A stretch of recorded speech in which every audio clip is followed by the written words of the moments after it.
Do'stlar, hozir biz Alisher Navoiy maqbarasining yonidamiz, Hirotda va biz bugun juda bir savobli ish qilishga bel bog'ladik. Mana faqircha olib keldik o'zimiz bilan.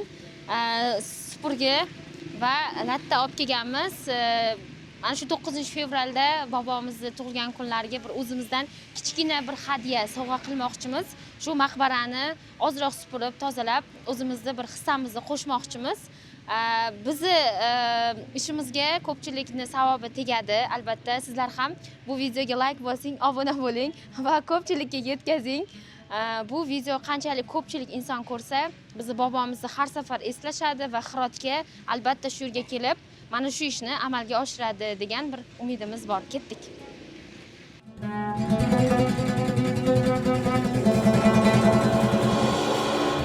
Alisher Navoiy o'limidan so'ng o'zi qurdirgan Qudsiya masjid yonida dafn etilgan. Hozirgi paytda ushbu masjid Alisher Navoiy nomi bilan nomlanadi. Keyinchalik uning qabri ustida muhtasham maqbara barpo etildi. Biroq vaqt o'tishi va urushlar natijasida bino vayronaga aylangan. 1947-yilda Hirotlik savdogar Hoji G'ulom Haydar Muxtorzodning tashabbusi bilan qabr ustida gumbazli oddiy maqbara qurilgan. Bu bino hozirgi ko'rinishining asosi hisoblanadi. 1967-yilda qabr ustiga qora marmar tosh o'rnatilgan. Ushbu tosh Kobuldan keltirilgan bo'lib, unda Navoiyning ismi va unvonlari bitilgan. 2004-yilda maqbarani kengaytirish va qayta qurish maqsadida O'zbekistondagi Bobur jamg'armasi tomonidan eski bino buzilgan. Biroq mablag' yetishmovchilik va beqarorlik sababli qabr bir necha yil ochiq osmon ostida qarovsiz qolib ketgan. Afg'on rasmiylariga ko'ra, O'zbekiston loyihasiga UNESCO qarshi chiqqan, maqbaraning Temuriylar davri me'morchilik uslubiga mos bo'lishini talab qilgan va shu sababli qurilish ishlari to'xtatilgan. 2012-yilda Afg'oniston Madaniyat va axborot vazirligi tomonidan qayta qurish ishlari faollashib, 2013-yil may oyida maqbara yangidan ochilgan. Alisher Navoiy hazratlarini ziyorat qilgani borganimda bitta daraxt ekaman degandim, chunki xalqaro Bobur nomidagi jamoat fondi tomonidan bu yerda 2000 ta ko'chat ekilgan. 1000 tasi O'zbekistondan olib kelingan, 1000 tasi Afg'onistonning o'zida olingan. Men shu 1001-ko'chatni men ekishni orzu qilganman va mana shu orzumga erishish uchun mana hozir ko'chat olyapmiz. Men ham gul olishga qaror qildim. O'zi umuman xayolimga kelmagan edi, lekin Shahriyorning fikridan keyin men ham o'yladim. Men ham qachondir hamma joylarga nomi qo'yilgan bobomizni qabrini oldida, shu maqbarasini oldida shu bir gul ekkanman deb faxrlanib yuraman. Men ham hozir bitta gul olaman. Qancha ekan bu narxi? 50 afg'oniy. 50 afg'oniy bilan hozir bitta gulchani olamizda. Ekamiz, o'zi ruxsat bormi? Nima deb o'ylaysiz? Bilmayman, endi ruxsat bersa, bermasa men ekib ketaman shu yerga. Bizni O'zbekistondan bu yerga Hirotga ziyorat qilish uchun, Alisher Navoiy ziyorat qilish uchun kelishadimi, yo'qmi? Mana shu savol meni qiziqtiryapti. Mana keldik-ku. Endi biz birinchi bo'lsak kerak menimcha. Bo'ldimi? Oldikmi, ketdik? Birinchi emas, sizdan ilgari ham kelgan boshqalar. Shahriyor, siz o'ylayapsizmi? Mana 10 yildan keyin bunaqa g'ayratingiz bo'lmaydi, bunaqa shijoatingiz bo'lmaydi. Lekin mana shu videoni ko'rasiz, YouTube'dagi mana shu videoni ko'rasiz, zo'r davrlar bo'lgan ekan deysiz. Endi yana bitta qarang, mana bu tomonda archalar bor-ku. Shu Bobur jamoat fondi tomonidan ekilganda. Mana bu archalarmi? Mana bu archalarmi? Archalar 1000 top ekilgan. Umid qilamanki, bu archamiz ham xuddi mana shu archalarni yoshiga yetib oladi. Lekin buni oldida qarang, juda bir xavotirli va chiqindixona. Chiqindi ham bor, hozir juda ham aralashib ketdi. Nimaga bunaqa holatda bu joylar bundan ham battar bo'lgan holda sal yaxshiroq bo'lib qolganiga xursandmiz. Biz Musallo majmuasidamiz. Hozir endi bu yerda qorovul bor. Kayfiyatiga qarab ochadi, kayfiyatiga qarab ochmasligi mumkin va xuddi shunaqa muomala qiladi sizga. Keyin aytadiki, biron narsa tashlab ketarsan deb aytib qo'yadi. Biron narsa tashlab ketsangiz, rozi qilsangiz, endi bularda hadya degan sovg'a bersangiz. Bo'ldi, hadyasini beramiz. Hadyasini aytaymi? O'zbek so'mida 15 ming so'm yoki 20 ming so'm o'sha atrofda. O'sha uchun shuncha narsa.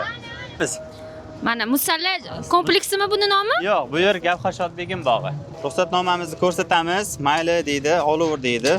Lekin deydi, biron narsa berib ketarsan deb qo'yadi.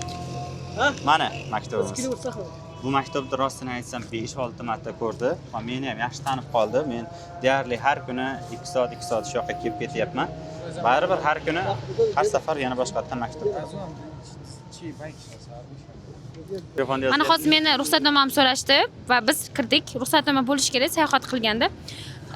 Shahriyor, menda bir boshqacha fikr paydo bo'lyapti bu yerda. Sizni qarang, boshqacha fikrlaringizni yana ham to'ldiramiz. Bu yerda omborxonaga o'xshatyapsiz, to'g'ri o'xshab ketadi.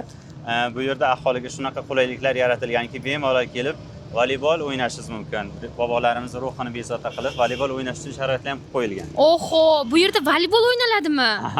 Mana Rostdanmi? Bu majmuaning ichida Alisher Navoiyning maqbarasi, qabri joylashgan. Kirishingiz bilan atrofda men boshqacha tasavvur qilgandim. Voleybolni ko'rsating, bu yerda voleybol o'ynashar ekan. Mana majmuaning holatini qarang. Bir tarafdan odam xafa bo'ladi, lekin bir tarafdan mayli, hech bo'lmaganda mana shu bobomizni ko'rish uchun bizda imkoniyat bor degan bir fikr paydo bo'lyapti. Qani ichkariga kiramiz, ketdik. Bu yerda qo'riqchi itlar ham bor ekan.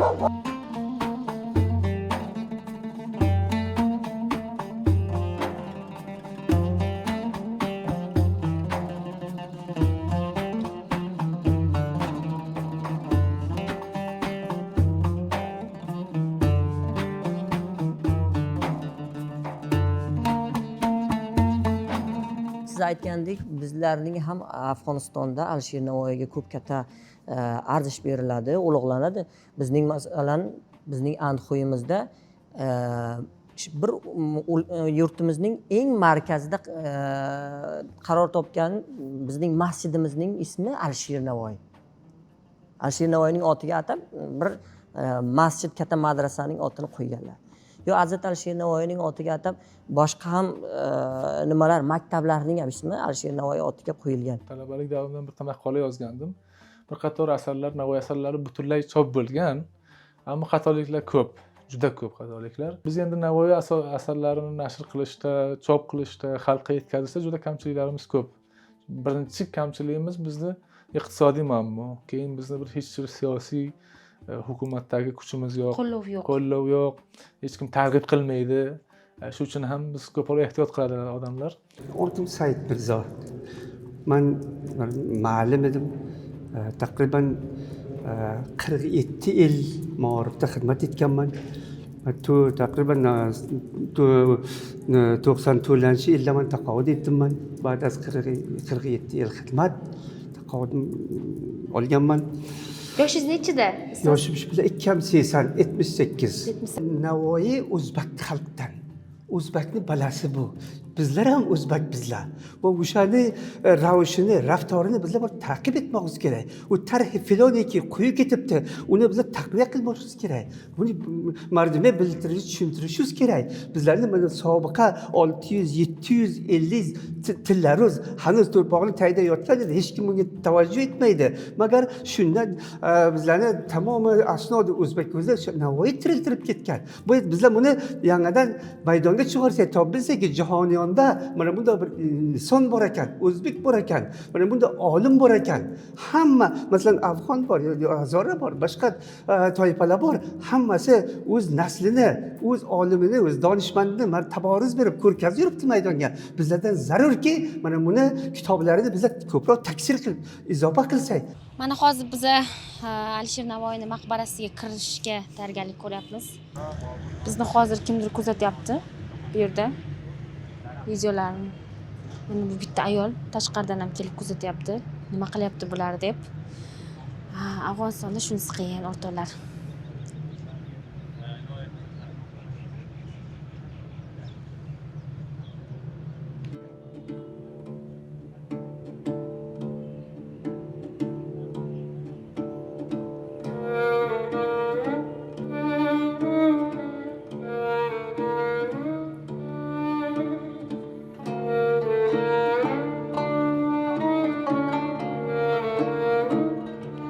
Biz hozir olib kelgan ko'chatimizni va atirgulni ekdik. Bitta ko'chat bilan bitta atirgulni Shahriyor olgandi. Men esa o'zim bilan bitta atirgulni mana shu joyga ekib qo'yishni maqsad qildim. Bu joyda o'zi gul bilan biz qabrning ustiga gul bilan kelamiz, gul olamiz deb o'ylagandik, lekin bu yerdagi qonun qoidalarga ko'ra gul berish mumkin emas ekan. Gulni o'sha qabrning ustiga qo'yish mumkin emas ekan. Shunday bo'lsa ham biz yangicha boshqacha yo'nalishni topdik-da, bu yerga bir gul ekib qo'ysak, bizdan yodgorlik qolsa deb aytdik. Agar siz ham O'zbekistondan Hirotga Navoiy bobomizni, Navoiy hazratlarini mana shu maqbarasiga kelsangiz, mana shu joyga bir bizni ekkan gulimizga bir qarab qo'ysangiz, gulga suv quyib, ko'chatga suv quyib, bir parvarish qilsangiz, bizdan yodgorlikni yana ham ko'proq vaqt shu joyda qolishiga hissa qo'shgan bo'lasiz. Albatta o'zingiz ham kelib bu yerga ko'chat ekib, gul ekib ketishingiz mumkin. Bu yerda meni atirgulim, bu yerda esa Navoiy hazratlarini maqbarasi, qabri. O'zimda qandaydir bir katta narsa qilmagan bo'lsam ham, lekin mana shu atirgulni shu joyga ekib qo'yganimiz, mana shu joyda unib, katta bo'lib o'sishiga bir hissa qo'shishga harakat qilganimiz, ya'ni shu joyga ekib qo'yganimiz men uchun katta faxr bo'lyapti. Katta ish qilgandek o'zimni his qilyapman. Mana do'stlar, aytganimdek, orqa tomondamiz maqbarani. Shunaqa bir g'arib ahvolda. Men to'g'risi juda ham ko'nglim boshqacha bo'lib ketyapti. Bu yerda bir musulxonaga aylangan, ko'rsa bo'ladi. Axlatxonaga aylangan. Juda ham muhtoj atrofini obod qilishga. Mana bu yerlarni ko'rishingiz mumkin. Yuragim og'riyapti. To'g'risini aytay, yuragim og'riyapti, qalbim og'riyapti. Bunchalik qiyin bo'ladi qabul qilish deb o'ylamagandim. Endi baribir bular Alisher Navoiy bizning bobomiz, bizni endi Alisher Navoiy kim ekanligi, uni qanchalik bizni tariximizga, qanchalik bizni o'zbekligimizga hissa qo'shganligi haqida gapirish, aytish bu shart emas. Lekin mana shu holatni ko'rib odam yuragi ichi siqiladi. Nima deyishni bilmayapman. Rostdan juda ko'nglim og'ridi, qattiq og'riyapti. Juda ham.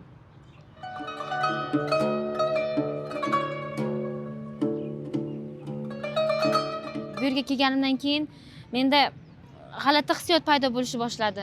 Biz bilasizmi, Alisher Navoiyni yillar davomida o'rganamiz. Uni she'rlarini o'rganamiz, lekin u yotgan joylar shunchalik bir xaroba joyga aylanganki, bu hissiyotni men tushuntirib berishim juda ham qiyin. Ko'zimga sal bo'lsa ham yosh kelgandek bo'lyapti. Ichki bir achinish hissi paydo bo'lyapti-da. Shuncha yillar davomida bu insonga O'zbekistonda hurmat juda ham katta. Har bir ilm kishisi bu insonni ma'naviy ustoz deb biladi. Lekin bu yerga kelgandan keyin bunaqa holat meni juda ham xafa qiladi. O'ylaymanki, O'zbekiston hukumatı Afg'oniston hukumati bilan hamkorlikda Navoiy maqbarasini atrofini obod qilishga o'zlarini hissasini qo'shadi va bunga o'zlarini bir yordamlarini ayamaydi degan bir umidim bu yo'q emas. 2021-yili O'zbekiston hukumati tashabbusi bilan maqbarani kompleks ta'mirlash va atrofini obodonlashtirish bo'yicha yangi loyiha tasdiqlangan. O'zbekiston Respublikasi Prezidentining 2020-yil 19-oktyabrdagi qarorida Alisher Navoiyning Hirot shahridagi maqbarasi majmuasida qurilish va obodonlashtirish ishlarini amalga oshirish imkoniyatlarini o'rganish va natijasi bo'yicha taklif kiritish vazifasi qat'iy belgilangan edi. 2021-yilda Afg'onistonda hokimiyat almashinuvi va murakkab xalqaro siyosiy jarayonlar loyihani to'liq quvvat bilan boshlashga jiddiy to'sqinlik qildi. O'zbekiston hukumati tomonidan maqbaraning me'moriy loyihasi tasdiqlangan va amalga oshirishga tayyor bo'lsa-da, uni qo'shni davlat hududida bajarish uchun zarur bo'lgan diplomatik hamda texnik kelishuvlar kutilgandan ancha ko'p vaqt talab etmoqda. Ustoz, mana Alisher Navoiyni tug'ilgan kunni bizda har yili o'sha haykalning oldiga borib gul qo'yib kelinadi-da. Lekin Afg'onistonda Hirotga borib, o'sha ustozlar yig'ilib, Hirotga borib, uni maqbarasi ziyorat qilinadimi? Shunday bir taomillar bormi bu yerda? Ha, bu yerda shunday narsa bor. Hirotda ba'zi bizlarni do'stlarimiz, adabsevar kishilarimiz, tilsevar kishilarimiz bor. Ular ko'pincha hozirgi sharoitda o'sha yerdagilar borib Alisher Navoiyga hurmat qilib gullar maqbaralarga qo'yadi. Oldingi vaqtlarda, 10 yil oldinlar bizning adabiyotimiz, farhangimiz ko'p yuqori saviyada edi.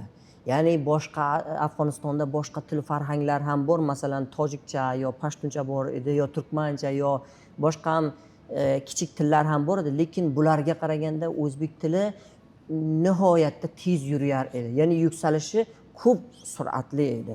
O'sha zamonlar Afg'onistonga aynan Shibirg'ondan, aynan Mazor Sharifdan, aynan Anxoyning o'zidan atab Alisher Navoiy uchun Hirotga boradigan kishilar bor edi. Hozir nimaga bu pasayib qoldi? Hozirgi kunda uning omillari bir ikkitasini aytsam, shoyat boshqa ham ko'p bo'lsa kerak. Bir qatori shu tilsevar, ya'ni adabiyotshunoslarimiz, tilshunoslarimizning bir qatori o'lkadan tashqi o'lkalarga ketib qoldi. Xo'p, ayrimlarining Alloh rozi bo'lsin, joylari jannatdan bo'lsin, bir kishi olamdan o'tib qoldi. Ko'p muhim kishilar edi ular, chunki yana bir boshliq edi ular.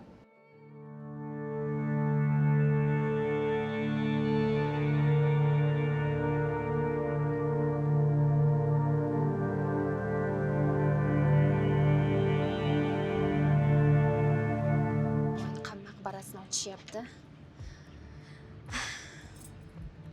Hayajon xas.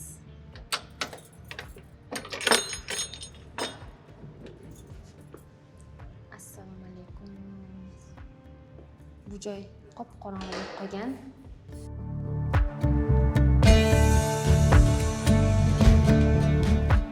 Mana meni ortimda buyuk Alisher Navoiyni qabrlari turibdi.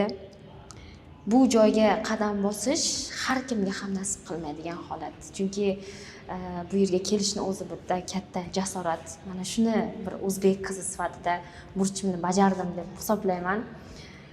Mana Alisher Navoiy biz maktablarda o'qigan 1441-1501-yillarda yashab ijod etgan, Husayn Bayqoroni yaqin safdoshi bo'lgan, butun Hirotga, butun Xorosonga o'zini rivojlanishiga hissa qo'shgan inson sifatida va Hamsani yaratgan inson sifatida o'zbek tilini butun jahon tillari orasida obro'sini ko'tarib bergan inson sifatida taniymiz.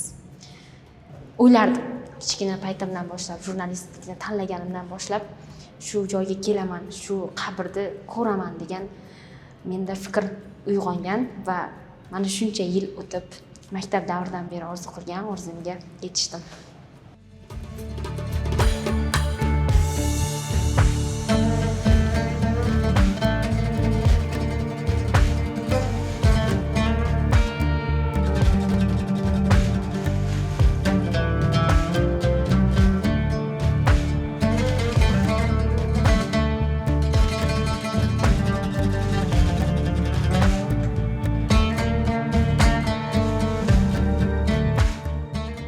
Navoiyshunoslik bo'yicha bizlarda yetarli manba bor demayman. Chunki Navoiy doiratul ma'orif, ya'ni ensiklopedist bir olim bo'lgan bu kishi. Buni yolg'iz afg'onistonliklar hamma tomonini ochiqlab biladi deb o'ylamayman. O'zbekistonda ham katta manbalar bor, ya'ni hozirgi sharoitda ham yangi taqiqlar bo'lib turibdi. Bizlar bu narsalardan xabarimiz yo'q. Bir oz masalan O'zbekiston borib keladigan kishilar bor. Men ustozlarimizdan ba'zilari borib qaytadilar. O'shalar borgan paytlarida bir yangi chop bo'lgan asarlar bo'lsa olib qaytadilar. O'zbekiston qonsuli tomonidan bizning kitobxonamizga bir qator kitoblar sovg'a bo'lgan edi. O'shanday asarlar bor edi bizlarga ham, o'shalar ham ko'p katta g'animat edi. Afg'oniston uning o'zida ham yaxshi qo'lyozmalar bor. Hatto Alisher Navoiyning o'z asrida yozilgan asarlar ham topiladi. Bu xususan Foryob tomonlarida topiladi, chunki u yerlarda umuman Navoiy ularning savod chiqarishda o'qiladigan asarlar nimalardan kitoblaridan biri Navoiyning devoni. O'zbekiston Navoiyshunoslari bilan biz ularning asarlarini o'qiymiz. Bir qatorlari mana shu yerdan kitoblari, asarlari bordir, chop bo'lgan. Hurmatli ustoz Shuhrat Sirojatdinov janoblarining bir qator asarlari arab alifbosiga o'girtirib, o'sha Navoiy g'azallari sharhlarini men o'zim naqlgandim arab alifbosiga.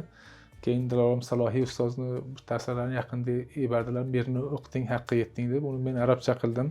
Yaqinda arabcha qilganman, PDF variantini tayyorlaganman, lekin uni nashr etishda, chop qilishda hech qanday bizda imkoniyatimiz yo'q. Hozir men Balx viloyatining markaziy qismi Mozor Sharif shahridaman. Ortimda turgan joy bir paytlar Hazrat Alisher Navoiyni haykali turgan joy bo'lgan. 6-7 oy oldin Tolibonlar hukumat tomonidan ushbu haykal buzib tashlandi va hozirgi holatda mana shunday turibdi.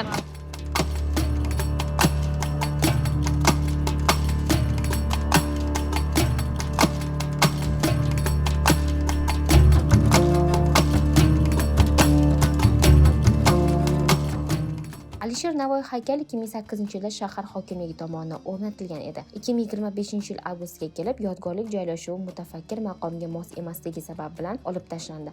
Shundan so'ng 2026-yil 16-fevral kuni O'zbekiston hukumat ko'magida va Bax viloyat rasmiylari ishtirokida yangi mahobatli yodgorlik majmuasiga tamal toshi qo'yildi.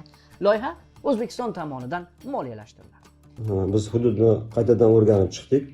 U hudud jihatdan juda tor va u yerga tozalikka rioya qilish masalasi juda og'ir, odam ko'pligi sababli. Shuning uchun biz bir qarorga keldik va Amir Alisher Navoiyning shaxsiyatiga munosib bir joyni tanlab bizga taqdim etishni so'radik. Ular bizga bir munosib joyni taklif qilishdi va O'zbekistondan tashrif buyurgan injenerlar tomonidan kelib o'rganib ko'rildi va loyihalar tayyorlandi. Haqiqatan ham majmua katta. O'shaning uchun bir 6 oy davomida qurib yakunlashni rejalashtirib turibmiz. Bu joy to'g'risida o'sha mahalliy o'zimizda vatandosh o'zbeklarga ham ma'qul tushgan, o'zlari buni e'tirof etishdi. O'shaning uchun har jihatdan Amir Alisher Navoiy hazratlarining shaxsiga bir munosib joy deb men o'zim o'ylayman. Hirotdaman, Alisher Navoiy maqbarasining yonida. Bugun bir savobli ish qilmoqchimiz. Mana shu ishga hammangizni sherik qilishni istadim. Ketdik.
Ko'rib turibsiz, oddiy deraza, lekin mana yopgandan keyin ichidagi chang g'ubori ko'rinadi.